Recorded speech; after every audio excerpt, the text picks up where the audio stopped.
大家好啊！今日會同大家分享嘅繪本叫做《孫小空72變》，文同埋圖都係湯姆牛。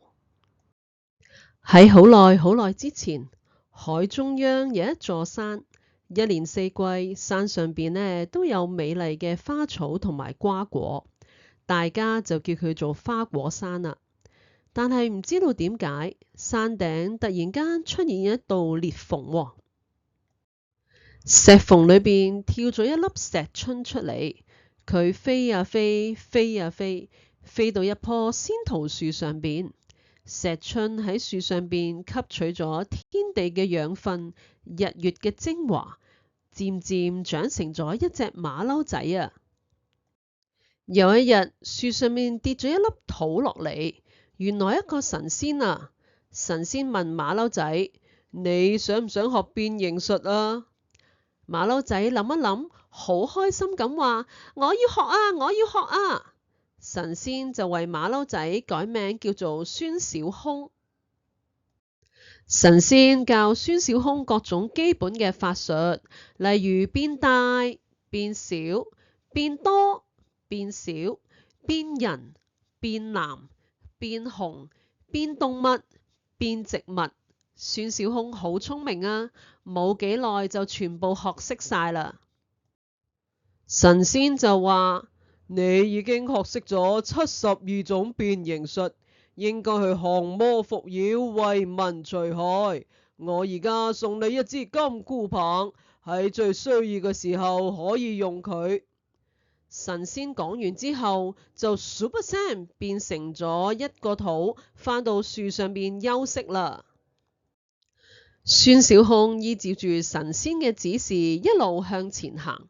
路上邊佢遇到咗蛇妖王、尖尖頭同埋鬼花怪，佢哋假扮成人嘅樣，周圍去害人啊！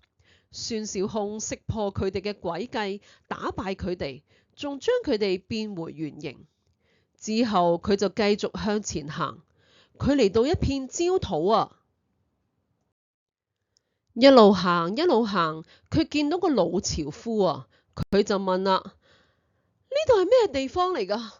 就嚟熱死我啦！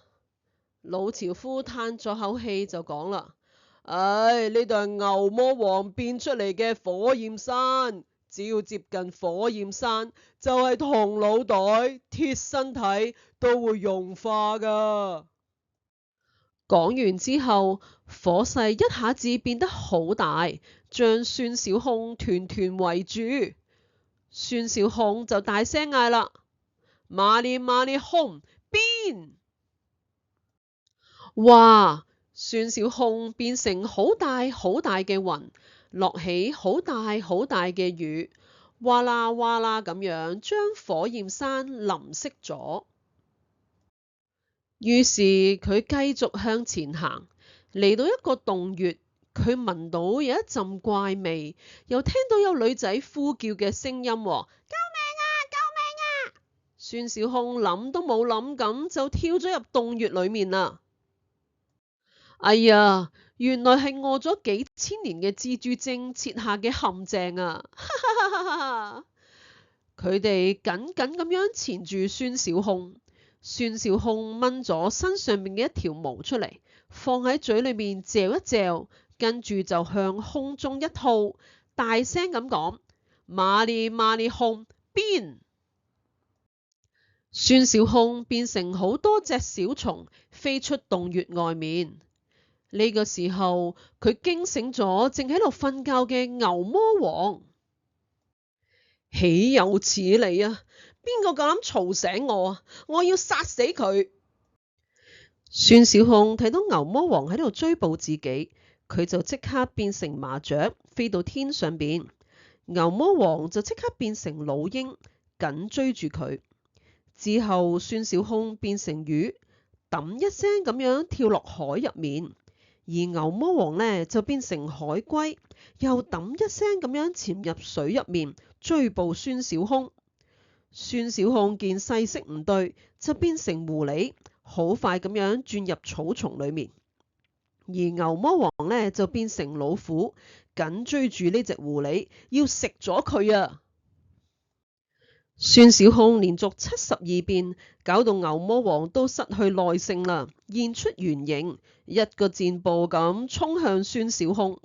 孫小空靈光一閃，諗起咗金箍棒，佢大聲咁講：麻利麻利哄，我變！金箍棒越變越長，越變越長，向牛魔王打落去啊，將佢打成鹹牛肉餅啊！孫小空打敗牛魔王之後，成日無所事事，覺得好無聊，於是就周圍搗亂啦。佢將白天變黑夜，星星食落肚，月亮變顏色，烏龜飛上天，公雞變母雞，蘋果變西瓜，實在太好玩啦！有一日，孫小空遇到咗宇宙最大，宇宙最大就話啦：孫小空，你不得胡鬧！哼，乜嘢孫小空啊？我翻一個筋斗就108000里啦！我打敗所有嘅妖魔鬼怪，我會千變萬化，我係齊天大聖啊！孫小空使出全身嘅力氣，大聲咁講：麻利麻利哄，變最大，變最大，變最大！佢相信自己就係宇宙裏邊最大噶啦。不過喺宇宙最大嘅眼裏面，孫小空都只不過係一個好細好細嘅點嚟咋。各位同學，你又覺得孫小空會有乜嘢下場呢？佢又能唔能夠打敗宇宙最大？故事就講到呢度啦，再見。